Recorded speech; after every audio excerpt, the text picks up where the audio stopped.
Welcome back once again. एक दफ़ा फिर आपको खुशामदीद कहूँगा। और प्रोग्राम का ये जो सेगमेंट है इसकी नौइयत थोड़ी सी मुख्तलिफ है, बल्कि काफ़ी मुख्तलिफ होगी। और कोशिश करते हैं वैसे तो समाजी नौइयत के मामलात हों, मौशी सूरत हाल हो या सियासी मामलात हों, इसके ऊपर गुफ्तगू की जाए। ताहम तारीख़ के ऊपर भी बात करना इस वक्त की ज़रूरत है, मेरा ऐसा ख्याल है। हो सकता है मैं इसमें गलत हूँ। और इसी हवाले से बड़ी मुनासिब और बड़ी मौजूद शख्सियत हमारे साथ यहाँ पर मौजूद है। बिला ताख़ीर उन्हें सबसे पहले खुशामदीद कहूँगा और उसके बाद फिर उनसे गुफ्तगू होगी मुख्तलिफ मामलात और मौज़ूआत पे। आपका एक बड़ा करीबी और बड़ा गहरा ताल्लुक़ भी एक बड़ी आम शख्सियत के साथ है। वो मैं ये चाहूँगा कि ख़ुद अपने मुँह से इस बारे में बताएँ ज़रा। मौजूद मेहमान जनाब ज़ाकिर हुसैन साहब कनाडा से यहाँ तशरीफ़ लाए हैं और हमारी बड़ी खुशकिस्मती है कि आप हमारे साथ आज इस वक्त मौजूद हैं। मैं बार बार ये बात दोहरा रहा हूँ, उसकी वजह क्या है ये मैं ज़ाकिर साहब से खुद इस बारे में बात करूँगा। सर बहुत शुक्रिया, बड़ी नवाजिश आपकी, आपने हमें वक्त दिया। ये हमारे लिए बड़ी खुशनसीबी है कि हमें ऐसे लोग मैसर आ रहे हैं और आप जैसे लोग हमारे पास हैं। पहले तो मैं चाहूँगा ज़रा उस आम शख्सियत के बारे में जिसका मैंने तस्करा किया है, ज़रा उसके साथ आपकी जो वाबस्तगी है उसके बारे में थोड़ा पता चल जाए, तो फिर हम दीगर मामलात और मौज़ूआत पर आएँ। ये है कि कायद आज़म से हमारी ग्रैंड मदर के फर्स्ट कज़न थे, हमारी ग्रैंड मदर। माशाल्लाह, बहुत बड़ी हमारे लिए सादत की बात है, बड़ी खुश नसीबी है कि आज आप हमारे साथ हैं। कायद आज़म के ताल्लुक़ से कोई भी शख्स या कोई भी चीज़ अगर यहाँ पर हमारे साथ होगी या जिसका तस्करा होगा, वो सभी हमारे लिए बहुत आम हैं। तारीख़ से कैसे वाबस्तगी हुई, क्यों दिलचस्पी पैदा हो गई, इसकी क्या वजह है? बाहर भी हैं लोग, तो कारोबारी मामलात भी देख रहे हैं, अपने ज़िंदगी को सहल बनाने के लिए कोशिशें भी कर रहे हैं। ये आपने तारीख़ से कैसे अपनी वाबस्तगी जी, जो कौम अपनी हिस्ट्री को भूल जाती है, तारीख़ को भूल जाती है, वो कभी आगे नहीं बढ़ सकती। बहुत खूब। मैंने एक किताब पढ़ी थी बहुत टाइम पहले, कोई 30 साल पहले। वो था the Muslim invasion of Spain जी। और फिर क्रूसेड से पढ़ी, तो जो जो मैंने पढ़ा मुझे आज भी याद है। बहुत खूब। तुर्कों ने कुस्तुनतुनिया फतह किया, जी। लोगों को आज भी याद है और उसका बदला लेना चाहते हैं। ये आप मत समझें कि वो भूल गए हैं। काउंटर रेवोल्यूशनरी फोर्सेस अभी भी तैयार है, वो अभी भी मौके की तलाश में है। ये जो आज दमास्कस में हो रहा है वो क्या हो रहा है? जो क्रूसेड्स हुआ था उसको याद करें आप। भाई तो ठीक है। और क्रूसेड्स पे मैंने एक किताब पढ़ी थी बहुत पहले, काश मुझे दोबारा मिल जाए। उसके कुछ लाइन मुझे आज भी याद है, इतने सालों बाद भी। तो उसमें यह था कि वो जैसे भी जाते थे क्रूसेडर्स, लेट्स से कराची गए तो यहाँ लोगों को मिला लिया, then they went to Hyderabad, let's say Sukkur. तो उसमें एक लाइन थी, as soon as the Muslims were able to combine together under the leadership of sultan Salahuddin Ayyubi, the crusaders were driven right out of the Middle East and confined to a small place in Aleppo. मुझे उनके चंद जुमले आज भी याद हैं। तो वो भूलते नहीं हैं। सीरिया में जो हो रहा है उनको याद है। फ़लस्तीन जो 500 साल या जितने भी साल तुर्कों के पास रहा, वो इस बात को भूले नहीं। वो उससे अब्दुल हमीद से मांगते रहे कि जी हमें वो दे दें, वो जगहें दे दें। आपने नहीं दिया। उन्होंने पहले उस सल्तनत को गिराया और अपने मकासद हासिल कर लिए। अब वो देख रहे हैं कि किस तरह उसको एक्सपैंड कर सकते हैं। तो वो भूलते नहीं हैं। हम जो है, हम तो पता नहीं किस सोच में हैं, क्या करते हैं। ये हमारी क्या रिवायत है कि हम तारीख से सीखना चाहते नहीं हैं? हम पढ़ते नहीं हैं तो सीखेंगे कहाँ से? लेकिन जो तारीख हमें पढ़ाई जाती है उसमें तो खुद इतने सवालात हैं कि आज तो ये क्या, मौजूद बहस। क्या सवाल पूछना चाहते हैं? मतलब ये कि हम ये समझते आए हैं कि हम दुनिया पे हुकूमत करते आए हैं और हम ही एक सुप्रीम अथॉरिटी थे और हमारे खिलाफ हर किसी ने साजिश की। ये साजिश कहाँ से आ गई? क्या ये साजिश वाक़ईतन इसको समझूं मैं कि साजिश हुई है? बहुत अच्छा सवाल है। जब आदमी बूढ़ा होता है ना, तो कहता है मैं जवानी में ये किया था, वो किया था, ये किया था, वो किया। When you talk like that, you are talking like an old man. ठीक। ये बताएं कि टर्की में एक बहुत ही ज़बरदस्त किस्म का एस्ट्रोनॉमिकल टेलीस्कोप इन्होंने डिज़ाइन किया और उनके पीछे वो मौलवी उस वक्त के जो थे मिसगाइडेड थे। वो उन्होंने कहा कि जी ये आपके पास जो ये जो बीमारी फैली है, यहाँ पर वबा जो फैली है, वो इसलिए फैली कि आपने ये हरकत की है। और टर्की ने भी और इंडिया में भी हमने प्रिंटिंग प्रेस को फ़रोग नहीं दिया। तो हमारे ये जो होते हैं ना सुपरस्टिशन या उससे अब मार खा जाते हैं। और हम 500 साल पहले थे। यार ये बताओ कि 500 साल के अभी पिछले 500 साल में आपके क्या कंट्रीब्यूशन है? कि आपने स्टीम इंजन बनाया, आपने मेज तक तो बनाया नहीं, कुर्सी तक तो बनाया नहीं, 400 चारपाई से आगे बढ़े नहीं है 500-600 साल में। तो व्हाट इज़ योर वर्थ? आप मुझे बता दें। सिस्टम हमारे लिए कौन सा बेहतरीन और मौजू होगा? ना हमारा इकोनॉमिक सिस्टम सही हुआ, ना जस्टिस का सिस्टम सही हुआ, ना कुछ और हुआ। ये हम कर क्या रहे हैं? क्या हो रहा है कि हम कोई ऐसी मिसाल दे नहीं सकते। ये इन्वेंशंस की बात तो मैं बाद में जाके करूँगा, हमारे पास कोई ऐसी मिसाल ही मौजूद नहीं है जो हमारे आबा व अजदाद जिस ज़माने की हम बातें करते हैं उसको गुजरे हुए भी 1000 साल से ऊपर हो गया है। ये कहाँ खड़े हैं हम? एक्चुअली हम किसी चीज़ में सिंसियर ही नहीं है। हम जमहूरियत, मैं पिछले 10-15 साल से या नहीं हूँ 16 साल से, तो I don't know current situation के बारे में मैं कोई बयान नहीं दे सकता। मैं इससे पहले की और जनरल बात करूँगा। हम डेमोक्रेसी जब तक चाहते हैं जब तक हम खुद पावर में ना हो। जिस दिन हम आ जाते हैं हम सबसे बड़े डिक्टेटर खुद ही बन जाते हैं। तो ये हमारी जो 72 साल तारीख रही है उसमें ज़्यादातर यही रहा है। जब हम चढ़ जाते हैं तो फिर हम जमहूरियत भूल जाते हैं। हम वो जमहूरियत चाहते हैं जो हमें सूट करती है। अब ये पिछले 15-16 साल का मैं नहीं बयान दे सकता बिकॉज उसको मैंने स्टडी नहीं किया, मगर हमारी यही है एक्चुअली। ये हम आम शख्सियात को इतना मुतनाज़ा क्यों बना देते हैं? बड़ी अजीब सी बात है। आज मैं बैठकर आपसे ये सवाल कर रहा हूँ कि कायद-ए-आज़म मोहम्मद अली जिन्ना जिनकी सबसे ज़्यादा कंट्रीब्यूशन थी, अब शायद हमारी जनरेशन उनको नहीं पहचान पा रही। इसमें किसकी जिम्मेदारी है, किसकी गलती है? देखें जी, रशियन में कहते हैं fish rots from the head. अगर वालिदी लेट्स से खुदा न खास्ता जुआरी होगा या शराबी होगा तो आवाम क्या करेगी? ठीक है। कायद-ए-आज़म ने जो भी किया है ही सेट द एग्जाम्पल हिमसेल्फ। खुद उन्होंने अपने पैसे तो बहुत थे, वो टैक्स देते थे, सुपर टैक्स देते और उसके ऊपर भी सप्लीमेंट्री टैक्स देते। ये शायद आप लोग पता ना हो। मार्गरेट थैचर के जो वाले थे 14 शिलिंग्स अ वीक कमाते थे, जबकि 20 शिलिंग्स इन अ पाउंड होते हैं। और ये उस वक्त 40,000 पाउंड्स कमाते थे जी। वो 3 स्लैब्स थे उनके। exactly. मगर जब वो गवर्नमेंट में आए तो उन्होंने गवर्नमेंट की कोई चीज़ भी इस्तेमाल नहीं की, ना जुराबें, ना चेयर्स, ना एनीथिंग। और जो भी मीटिंग्स होती थी वो कहते मिनिस्टर्स कहे कि चाय पी घर से पी के आए, खाना घर से खा के आए। एक मरतबा उनकी तबीयत बहुत ख़राब थी, ये उनकी तबीयत तो काफ़ी टाइम से ख़राब थी, मगर आप ये देखिए उस शख्स का कि ही वॉज डिटर्मिन्ड। अगर आप, मेरे पास उनकी तस्वीर हैं, इस वक्त भी मौजूद हैं, अगर आप दिखा सके तो बाद में दिखा दीजिएगा। ही वॉज डाइंग, मगर उनको पता था ये मेरा ऑब्जेक्टिव है, ऑब्जेक्टिव ओरिएंटेड थे, वो ये हासिल करना चाहते थे। सर आगा खान थर्ड ने कहा था Hindus have many leaders, Muslims have only one. ये उनके अल्फाज हैं उनकी किताब में, तारीख में। और दूसरी बात यह है कि उनको पता था कि उनके पास खोटे सिक्के कौन से थे। और एक मरतबा उन्होंने माउंटबेटन से कहा कि उन्होंने माउंटबेटन एक प्रपोजल पेश किया, उन्होंने कहा I have to discuss it with my party. Mountbatten ने क्या जवाब दिया? उन्होंने कहा come come mister Jinnah, what party are you talking about, just you and your typewriter. तो वो भी जानते थे, मगर वो थोड़ा टाइम लेना चाह रहे थे कि उस पर फाइनल क्या बात की जाए। बिल्कुल ठीक। आप समझते हैं कि क्या हमारे पास कोई हमारा लाइन ऑफ एक्शन नहीं था? अब ये लोग सवाल करते हैं कि जो पाकिस्तान बन गया तो हमने कौन सा सिस्टम लेकर आना था, क्योंकि हमारे पास सबसे बड़ा मसला ये था कि एक पॉलिटिकल सिस्टम कोई नहीं था। हमने क्या सोचकर जब आज़ादी हासिल की तो ये सिस्टम हमने शुरू करने की कोशिश की। कायद-ए-आज़म तो यकीनन डिटरमिन्ड थे, जैसे भी आपने कुछ लोगों की निशानदेही भी की। उनके बड़े अलग अलग नज़रियात थे, बड़े अलग अलग आइडियाज़ के लोग थे। तो आप समझते हैं कि पहले इस चीज़ का तयन हो जाना चाहिए था कि किन खतूत पर इस्तवार करने की ज़रूरत है, किस लाइन पर हमने चलना है? क्या ये समझते हैं कि इसकी हो जाना चाहिए था या ये चीज़ मिसिंग थी? इसके बारे में क्या कहेंगे? बहुत ही हसीन सवाल किया आपने। It's a fantastic question. बात यह है, आपको शायद पता होगा कि ये पहले आज़ादी हमें 6 महीने या साल बाद मिलनी थी। ये माउंटबेटन ने एडवांस कर दिया, जल्दी कर दी। और कायद-ए-आज़म को ये पता था कि इन्हें कैंसर है, डॉक्टर पटेल ने ये आइडेंटिफाई कर दिया था। और उनके लंग्स में पिंग पोंग साइज बॉल्स के होल्स थे। आप उनकी ड्रेसिंग, उनके ड्रेस से देख रहे हैं, उनको सूट्स का बहुत शौक था, शूज़ का बहुत शौक था, सूट्स का बहुत शौक था।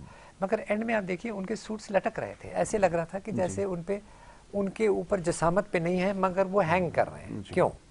Because he was not in good shape.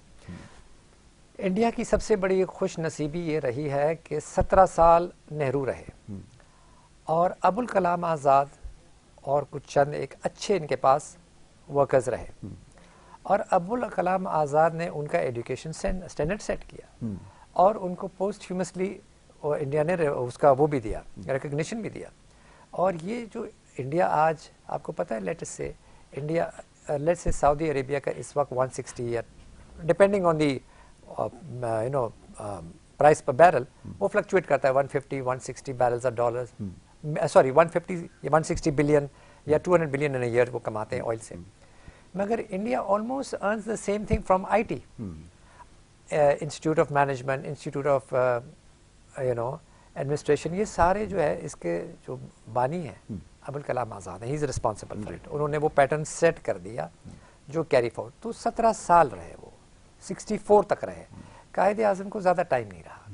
अच्छा, कायदे आज़म ने ये भी कहा था कि जब वो एक मिल लगाए थे, मलिका शायद मिल थी, वो मलिका मिल्स को कर रहे थे, शायद 46 की या कुछ वो था, शायद मैं डेट, तो उन्होंने कहा कि जी हमारे जो वो है बिजनेसमैन को ज़ाहिर को ख्याल रखना चाहिए, मगर उनको वर्कर्स का भी ख्याल रखना चाहिए। स्टेट की ये रिस्पॉन्सिबिलिटी नहीं है कि सिर्फ लोग जिंदा रहें, सिर्फ सांस लें। You have to worry about their betterment, their welfare, they have to enjoy the dividends of freedom. अब पता नहीं आपने ये इसको याद रखा कि नहीं रखा। हम कहते हैं कि हम एक्सप्लॉइट इतना करें कि हर चीज़, तो ये अगर ये लोग सिर्फ सर्वाइव कर रहे हैं या एक रोटी खा रहे हैं या एक रोटी पे गुजारा करें, this was not the objective of Jinnah. और जिन्ना साहब ने कहा अगर ऐसा है तो आई डोंट वांट पाकिस्तान। ये उन्होंने, इनके अल्फाज हैं, उन्होंने ये कहे हैं। ये बहुत सारी स्पीचेस के हवाले दिए जाते हैं पाकिस्तान में। लोगों ने ना, हमारी बल्कि एक रिवायत रही है कि हर चीज़ जो हम अपने मतलब की वो कहीं से भी हमें अखज़ करनी हो, कुरान करीम से करनी हो, तो जो हमारे फ़ायदे की होगी वो बात हम लेंगे, उसी की बात करेंगे। जो हमारी फितरत के मिजाज के मुखालिफ होगी ना, उसको शायद हम नज़रअंदाज कर देंगे, उसकी बात नहीं करेंगे, उसकी बात नहीं करेंगे, वो शजर ममनू है। इसके अलावा ये एक स्पीच का हवाला दिया जाता है कि जिसमें कायदे आज़म की जो सोच थी, जो उनका रहन सहन, लाइफ स्टाइल था, वो कि आज़ाद ख्याल शख्स थे, लिबरल माइंडेड थे, सेकुलरिज्म के ऊपर बिलीव करते थे, और साथ साथ कहीं कहीं ये भी है कि वो एक इस्लामी रियासत की बात कर रहे थे या मांग कर रहे थे। बड़ा कॉन्ट्रडिक्शन आ गया। अब हुआ ये कि जो नौजवान नस्ल आगे आने वाली है, ये आज भी इस बहस में उलझी हुई है कि मामला आखिर था क्या। क्या ये वाक़तन एक सेकुलर स्टेट होनी चाहिए थी या एक प्योर इस्लामिक रियासत होनी चाहिए थी? क्योंकि स्लोगन्स जिनके ऊपर मुल्क हासिल किया गया, पाकिस्तान का मतलब क्या, ला इलाहा इल्लल्लाह, और दूसरी तरफ एक सेकुलर लीडर, ब्रांडेड शूज़ पहनने वाला, बेंटले, रोल्स रॉयस में घूमने वाला। ये तो बड़ा कॉन्ट्रडिक्शन हो गया है। इसको कैसे कन्फ्यूजन को दूर किया जाए? आपकी क्या रिसर्च? आई थिंक इसकी शायद इसमें हम ज़्यादा ना जाएं तो ज़्यादा मुनासिब होगा मेरा ख्याल ज़्यादा ना जाएं क्वेश्चन हो गया, क्योंकि ये एक कंट्रोवर्शियल क्वेश्चन है। बट ये मैं आपको बता दूं, Pakistan was made for the economic salvation of Muslims. मैं तो यही समझ आपको इंडिया में ये आपको अचीव नहीं कर पाते, ये आपको मौके नहीं मिलते। अगर ये आपने मौके खो दिए हैं तो ये आपकी अपनी कोताही है या लैक ऑफ लीडरशिप है। You had a clean slate, you had बिल्कुल जीरो था। देखें, अगर आप ग्रेट लीडर्स ऑफ 1900s की बात करते हैं तो 4 थे, 3 या 4, depending on how you want to look at it. सबसे पहले कमाल अतातुर्क। ना, Kemal Ataturk was not an Islamic leader, जी, इस्लाम का नारा नहीं मारा उन्होंने। अगेन मैं उस लाइन को नहीं वो करता, क्योंकि हमारे यहाँ तो जो क्लाइमेक्स था ना उसको ज्यादा हाईलाइट किया जाता। मगर उन्होंने टर्की को इमेंसिपेट किया, उन्होंने जोड़ कर रखा, टूटने से बचाया। ठीक है, number 1। Number 2 M A Jinnah. Number 3 Aliza Izzat Begum. अच्छा, this country was made out of nothing, ये था ही नहीं जी, इसका वजूद ही नहीं था। ये नहीं कि वो कब्जा हो गया और आज़ाद हो गया, नहीं, ऐसा नहीं था ही नहीं। एंड एक बात याद रखिए, जो कांग्रेस का जो तरीका था, उन्होंने सत्याग्रह वो प्रैक्टिस की, नॉन वायलेंट प्रोटेस्ट, ये वो। Jinnah was a lawyer, he did it from constitutional means. Mahatma Gandhi jail में भी रहे, यरबद्दा पैलेस में भी रहे, मगर ये कभी जेल में नहीं रहे। So he worked within the ambit of the law. और दूसरी बात है, अगर थर्ड है तो बोस्निया के अलीजा इज्जत बेगोविच, जो इन्होंने बोस्निया की सलामती को इंश्योर किया। और चौथे जो है नेल्सन मंडेला जी। मगर वो अगर आप इस्लामिक पॉइंट ऑफ व्यू से इस्लामिक वर्ल्ड की बात करें तो फर्स्ट 3 है। चलिए इसके ऊपर हम गुफ्तगू करते हैं, बड़ा इंपॉर्टेंट टॉपिक है और समझना इसमें ज़्यादा ज़रूरी है। अगर आप तारीख की बात करते हैं, तारीख का हवाला देते हैं, तो तारीख को सही तरह से समझना इस वक्त की ज़रूरत है। छोटा सा ब्रेक एक मुझे लेना है, ब्रेक के बाद एक और हमारी मेहमान शख्सियत हमारे साथ होंगी, उनसे भी ज़रा गुफ्तगू होगी आज एक बड़े अहम मामले और मसले के हवाले से। तो एक छोटी सी ब्रेक है, वापस आ रहे हैं, आप देखते रहिए हमारा प्रोग्राम।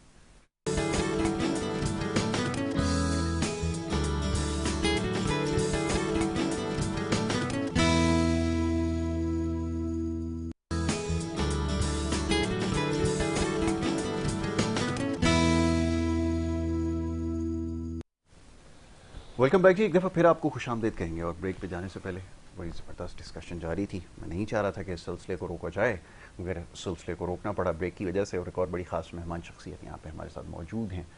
अक्सर व बेशतर मौका मिलता है फ़िटनेस के हवाले से बात करें। हमारा क्योंकि ताल्लुक़ इतना ज़्यादा नहीं है, कुछ देर पहले मैं ज़ाकिर साहब से भी इस हवाले से बात कर रहा था कि हमारे यहाँ जो लाइफस्टाइल हमारा है वो शायद दुनिया में जो दीगर लोग हैं उनसे बिल्कुल मुख्तलिफ है।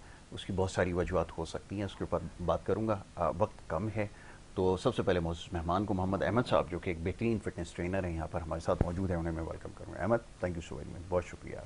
कैसे हैं? ठीक ठाक हैं? अल्हम्दुलिल्लाह। आप बताएं, आप कैसे हैं? मैं बिल्कुल ठीक ठाक। ही बताइए, फिटनेस के हवाले से मैंने जैसा भी कहा कि अवेयरनेस सबसे पहले काम तो इसके ऊपर करने की ज़रूरत है। आजकल माशाल्लाह बड़े सारे फिटनेस ट्रेनर आ गए हैं, बड़ी अच्छी अच्छी बातें बता रहे हैं शॉर्टकट सिखा रहे हैं। आप क्या सिखा रहे हैं ये बताइए। मैं सिर्फ फिटनेस के लिए ये सिखा रहा हूँ कि फिटनेस को आपको अपना लाइफस्टाइल बनाना बिल्कुल चाहिए। ठीक है। जब तक आप फिटनेस को अपना लाइफस्टाइल नहीं बनाएंगे, आपकी जो हेल्थ है वो बहुत कॉम्प्रोमाइज़ होती है। फॉर एग्जांपल कि अगर आप जो कि टाइम है आपका रात में 8-9 बजे सोने का और आप 4-5 बजे सोएंगे, तो ऑब्वियसली आप कानों को लोगों के सब बड़े अजीब लग रहा होगा, ये अहमद 8-9 बजे सुला रहा है हमें अगर, तो ये क्या कैसे हो सकता है? अच्छा अहमद, बड़े सारे लोग आते होंगे 6 महीने में, 6 महीने तो मैंने ज़्यादा बता दिया आपको, 3 महीने में मुझे ऐसा नज़र आना है, मुझे वो स्टार है हॉलीवुड का वैसा नज़र आना है। ये कोई तरीका है, ज़रा बताएं। कुछ ऐसा हो सकता है कि बन जाए और करना भी कुछ ना पड़े? ये मुमकिन है? नहीं, ये मुमकिन नहीं है। मैं नहीं समझता ये मुमकिन है। जस्ट बिकॉज ऑफ दिस कि आपका जो लाइफस्टाइल है, सबसे पहले तो आपको 3 महीने में अपने लाइफस्टाइल को चेंज करना पड़ेगा। ठीक है, अपनी रूटीन बिल्कुल ही चेंज करनी है। ठीक है। अपना खाना, अपना सोना, अपना आपका क्या एक्टिविटी है आपकी पूरी डेली रूटीन में। अब फॉर एग्जांपल के एक बंदा आया, मुझे कहता है कि मुझे 10 से 15 केजी यार 3 महीने में लॉस करना है और बस मुझे जाना है वेकेशन पे और ये शेरवानी पहननी है शादी के लिए। एग्जैक्टली। तो हो जाता है, लेकिन वो अनहेल्दी होता है। ठीक है। ठीक है कि फॉर एग्जांपल कि आपकी बॉडी जो है वो 2.5 किलो जो है वो अपनी बॉडी से फैट परसेंटेज रिड्यूस करती है। और आप कह रहे हैं कि मुझे 1 महीने में 10 केजी, मैंने तो वो वाली डाइट की थी, मुझे उससे ये फ़ायदा हुआ था। वो भाई वो फ़ायदा तो उस टाइम पे हो गया, उसके बाद के नुकसान तो देखो। उसके बाद के अगर आप नुकसान नहीं देखोगे तो आप जितना वो डाइट को फॉलो करते जाओगे उतना ही आपके जो अंदर के ऑर्गन है वो डैमेज होते जा रहे हैं। बिल्कुल सही है। और दूसरी चीज़ ये है कि आप अपनी एक्टिविटी में, अपने डेली रूटीन में कोई एक्टिविटी नहीं है, ठीक है, और आपकी बॉडी टोन नहीं हो रही है। बिल्कुल सही है। ठीक है, आपका जो स्ट्रेस लेवल है वो डाउन नहीं हो रहा है, क्योंकि एक्टिविटी और एक्सरसाइज से सबसे पहले तो आपका जो दिन भर का स्ट्रेस है वो टूटता है। वाह। और वो लोग इस चीज़ को नहीं समझते। फॉर एग्जांपल एक बंदा आया, आके 15 मिनट उसने ट्रेडमिल की, यार बहुत वर्कआउट कर लिया। भाई बहुत वर्कआउट नहीं किया। आपने अभी उसको सिर्फ और सिर्फ लाइक जैसे कि हम सुबह विंटर में जब आप गाड़ी में बैठते हैं और गाड़ी स्टार्ट करते हैं, तो आपको कम से कम 2 से 3 मिनट या 5 मिनट गाड़ी को ऐसे ही उसको स्टार्ट करके छोड़ना पड़ता है। बिल्कुल ठीक है। और वो लोग हैं जो कि ना डाइट करेंगे, ना कुछ करें, ना डाइट करेंगे, ना अच्छा वर्कआउट करेंगे, और फिर भी यही कहेंगे कि मुझे वेट लॉस करना है। और बेसिकली वेट लॉस नहीं होता है, फैट परसेंटेज लॉस होता है। फैट परसेंटेज आपको लॉस करना होता है। वेट लॉस का मतलब तो आपने अपना मसल भी लॉस कर दिया, आपने अपना फैट भी लॉस कर रहे हैं, आप मसल भी लॉस कर रहे हैं। अगर आपने अपना मसल लॉस कर दिया तो आपकी बॉडी का फ़ायदा क्या होगा? एग्जैक्टली, बिल्कुल ऐसा ही है। और ये आगे जाके आपको पता चलता है, जैसे जैसे टाइम गुजर रहा है ना, उसके बाद आपको पता चलता है ये मसल लॉस की जो अभी थ्योरी है, जो बड़ी डिटेल थ्योरी है, इसके ऊपर आगे चल के बात करेंगे।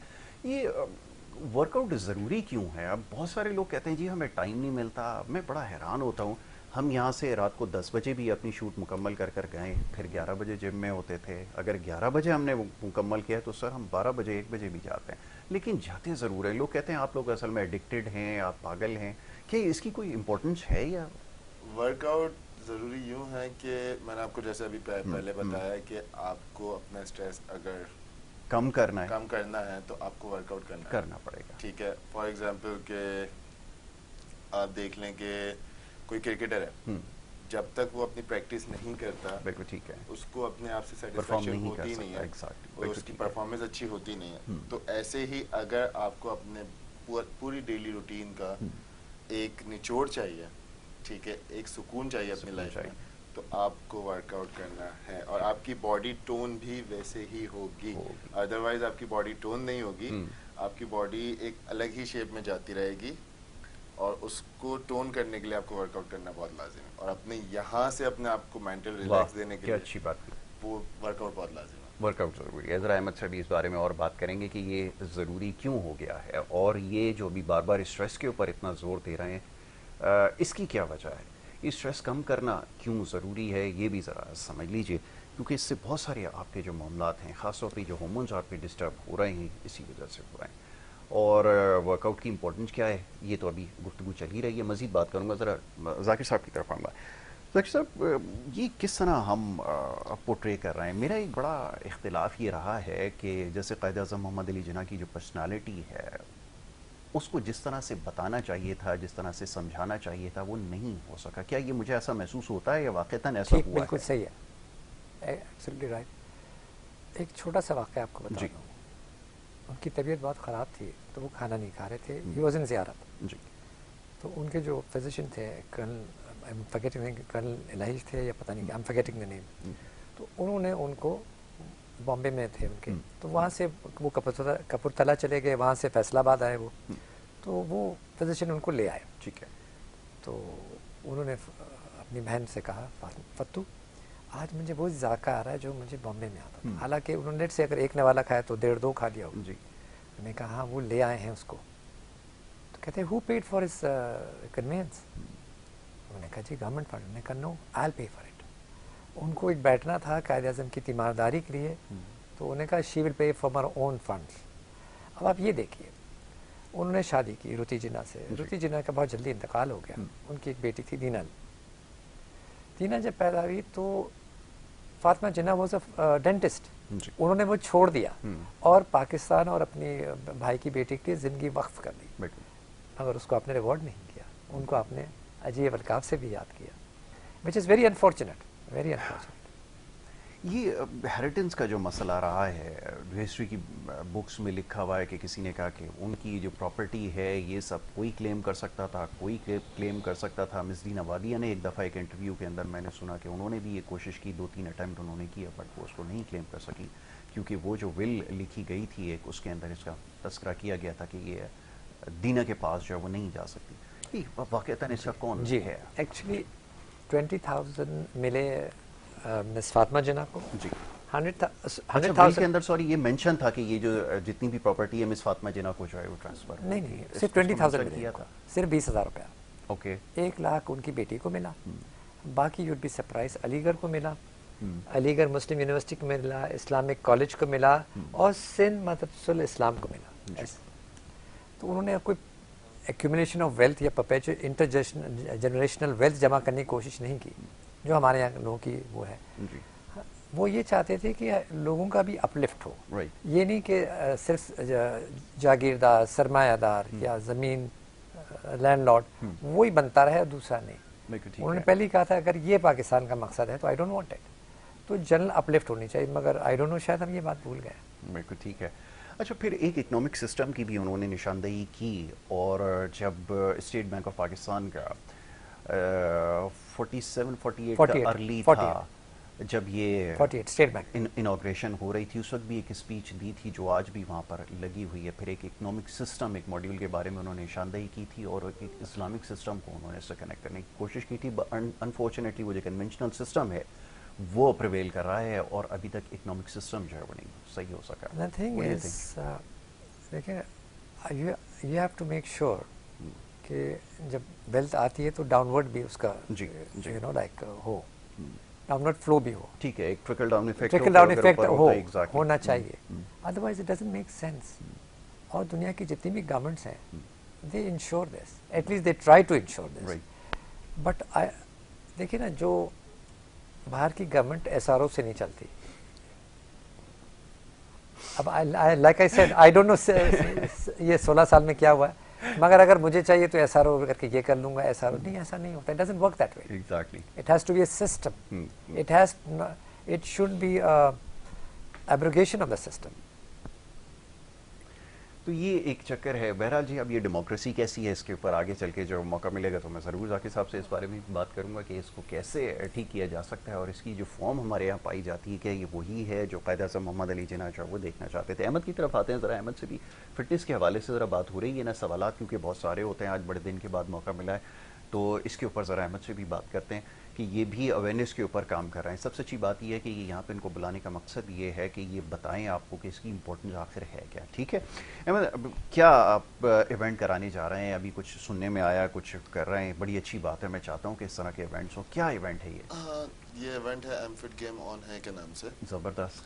तो इसमें हम एक फिटनेस की अवेयरनेस के लिए, और जो वो एथलीट्स हैं जो कि इस इंडस्ट्री में आना चाहते हैं, क्योंकि आपको तो पता है कि फिटनेस इंडस्ट्री अभी ग्रो करना स्टार्ट की है, तो मेरा पॉइंट ऑफ व्यू उस इवेंट को लेके ये था कि जितना उन यंगस्टर्स को मैं चांस दे सकता हूँ इस इंडस्ट्री में आने का, उस इंडस्ट्री को बूम करने का, तो we were think about it. मेरी पूरी टीम है उसमें, हमने सोचा कि यार ऐसा क्या करें कि जो जितने भी यंगस्टर्स हैं उनको मौका मिले। तो हम सब ने कहा कि यार सीन ऑन करते हैं। बहुत अच्छा। मैंने कहा सीन ऑन करते हैं, तो मैंने कहा नाम भी कुछ ऐसी होना चाहिए तो जो बच्चों को समझ में भी आए ना आजकल। बिल्कुल ऐसे ही है। तो मैंने कहा जिम का नाम तो एमफिट है ही, तो मैंने कहा ठीक है एमफिट गेम ऑन कर लेते हैं।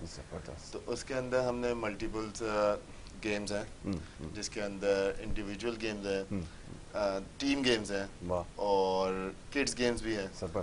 तो उन चीज़ों को मिक्सअप करके, मिक्स एंड मैच करके हमने उसको स्टार्ट किया है। सो वो है 14 सितंबर को एमफिट जिम में ही, कराची कोऑपरेटिव सोसाइटी में। तो बेसिकली और उसके राउंड्स और उसके जो गेम्स हैं वो इस तरीके से बनाए हैं कि जो भी करेगा एक तो उसको मज़ा बहुत आएगा और उसको ये पता चलेगा कि मैं कितना फिट हूँ। हाँ, ये सबसे ज्यादा जरूरी है। ट्रेनर तो मैं हूँ, लेकिन मैं कितना फिट हूँ ये मुझे ये गेम्स करके पता चलेगा। जबरदस्त जबरदस्त। तो ये सारा सिनेरियो है और क्राइटेरिया अच्छा है। और उसके अंदर एक चीज और है कि मेल्स की कैटेगरी तो है ही, लेकिन फीमेल्स की हो अच्छा, फीमेल्स भी पार्टिसिपेट कर रही हैं। करना चाहिए वैसे तो। मैं तो ये चाहूँगा कि क्योंकि जिस तरह के ये क्रॉसफिट गेम्स वगैरह पूरी दुनिया में हो रहा है ना, तो बड़े लेवल पे स्पोर्ट्स ये बन चुके हैं और आप बहुत जल्द इसको आने वाले ओलंपिक्स के अंदर भी देखेंगे। बिल्कुल ऐसे। लेकिन हमारे यहाँ तो अभी तक अवेयरनेस नहीं है। लेकिन अच्छी बात ये कि लोग इस तरफ आ रहे हैं, क्रॉसफिट हो रहा है, पावर लिफ्टिंग कॉम्पिटिशन हो रहा है। बिल्कुल, उसके अंदर पावर लिफ्टिंग है, क्रॉसफिट है, इंडिविजुअल गेम्स में के कितना आप प्लैंक होल्ड कर सकते हो, कितना स्क्वाट होल्ड कर सकते हो, बहुत अच्छा है, कितना आप वॉकिंग लंजेस कर सकते हो,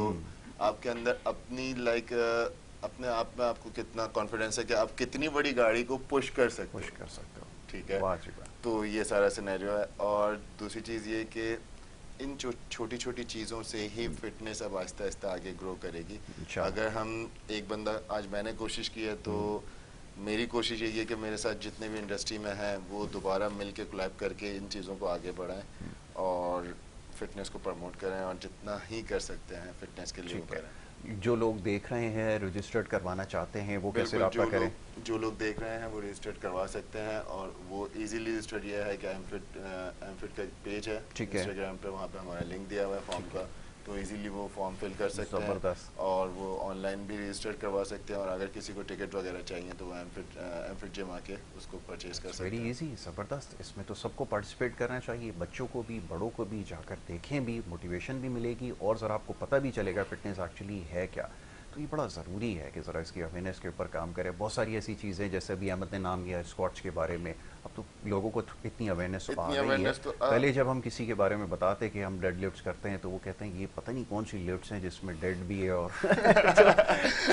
ऐसा ही। लेकिन पहले तो ये होता था कि फॉर एग्जांपल मैं अपने दादा की बात करूं माशाल्लाह से, तो वो उनका एक रूटीन बहुत टाइम टू टाइम सेट था, डिसिप्लिन था, बहुत ज़्यादा डिसिप्लिन था कि अगर उनको 4 साढ़े 4 बजे उठना है, वो वॉक करते हुए मस्जिद जाएंगे, ठीक है, वो और दूसरे रास्ते से वो प्रॉपर एक लंबा चक्कर लेके आ रहे हैं, और उसके बाद वो 3-4 फ्लोर की लिफ्ट नहीं यूज कर रहे, कभी नहीं यूज करते, ठीक है, वो सर उनका लिफ्ट यूज करने का सीन ही नहीं था। वो भी इंडिया से ही थे जी, ठीक है, तो हमारा जो बैकग्राउंड है वो सूडानी है, जो कि सूडान से जो माइग्रेट करके इंडिया आए थे, तो हम वी आर बेसिकली सोमाली। जब गोरो और कालो की जो जंग हुई थी, वॉर जो हुई थी, जिसके अंदर आधे से ज्यादा जो काले थे वो बड़े सगीर की तरफ जो आ गए थे। जी जी जी जी, बिल्कुल ठीक है। तो माइक ये इसके ऊपर एक अच्छा, इस पे मैं आपको स्टोरी बताऊंगा, इस पे स्टोरी बताऊंगा, मैं स्टोरी सुनना चाहूंगा। ठीक है, अब वक्त मेरे पास क्योंकि खत्म हो गया, ये गुफ्तगू बड़ी इंटरेस्टिंग है।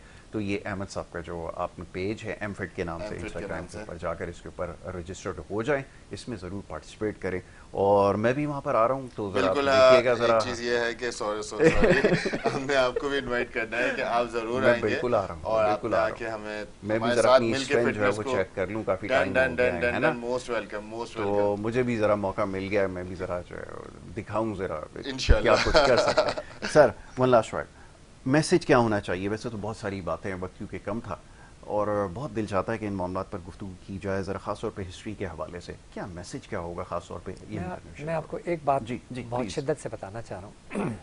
हमारे यहाँ जो पहली बात, हम सुनते नहीं हैं, दूसरी बात हम पढ़ते नहीं हैं, और हम पढ़ेंगे तो हमें पता लगा अगला कर क्या रहा है, Exactly. और हम उसके लिए रिस्पॉन्स तैयार करेंगे। जो भी इंतहा पसंद है, नेशनलिस्ट है, वो कहते हैं जी आपको पता है हमारे प्रोविंस का नाम इंडिया के एंथम में, वो उनका नाम है जाना गाना माना, ऐसे कुछ है उनका। मगर आपको पता नहीं है कि वो और सारे जहां से अच्छा हिंदुस्तान हमारा, इकबाल ने कब लिखा था? 47 से पहले। जो उन्होंने प्रोविंस का लिया, लेट से पंजाब का लिया या सिंध का लिया, जो भी लिया, दैट वाज डन इन 1911। जी, उन्होंने 2 तराने लिखे, जाना गाना माना और हमारा शोनर बांग्ला, जो आज बांग्लादेश ने अडॉप्ट किया।